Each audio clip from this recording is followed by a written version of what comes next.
The defendant's conduct before, during, and after this trial also merits consideration.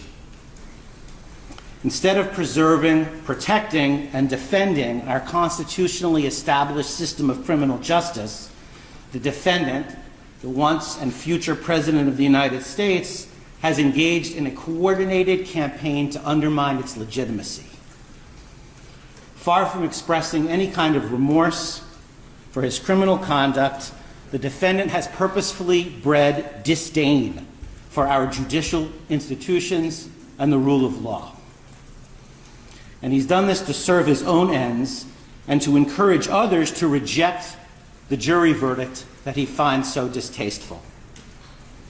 He has characterized these proceedings as corrupt, rigged, a witch hunt, or a sham too many times to tabulate.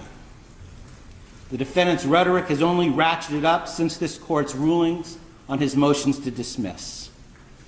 He has been unrelenting in his unsubstantiated attacks upon this court and its family, individual prosecutors and their families, the witnesses, the grand jury, the trial jury, and the justice system as a whole.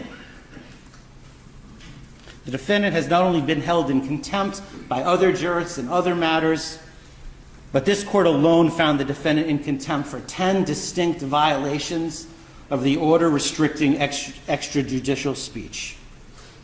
In his legal filings, the defendant has used dangerous rhetoric in leveling accusations of intentionally unlawful and unconstitutional conduct on the part of this court and the prosecution. As this court has noted, the defendant's conduct, quote, constitutes a direct attack on the rule of law itself. Moreover, the defendant has publicly threatened to retaliate against the prosecutors who have sought to hold him accountable in this and other matters, and the courts who have endeavored to fairly and faithfully adjudicate these matters. Such threats are designed to have a chilling effect, to intimidate those who have the responsibility to enforce our laws, in the hopes that they will ignore the defendant's transgressions because they fear that he is simply too powerful to be subjected to the same rule of law as the rest of us. In his 2024 end-of-year report, United States Supreme Court Chief Justice Roberts warned of the dangers of such conduct. Quote, public officials, too, regrettably, have engaged in recent attempts to intimidate judges.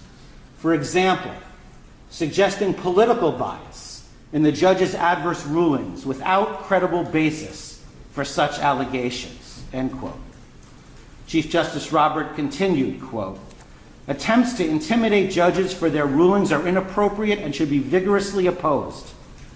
Public officials certainly have a right to criticize the work of the judiciary, but they should be mindful that intemperance in their statements when it comes to judges may prompt dangerous reactions by others.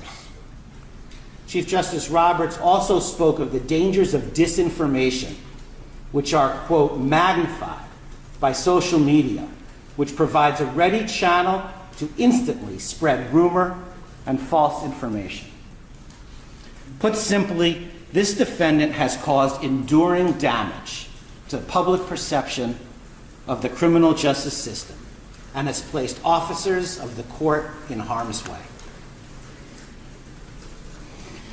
In the probation report, which we just received this morning, the author, having interviewed the defendant, noted that the defendant sees himself as above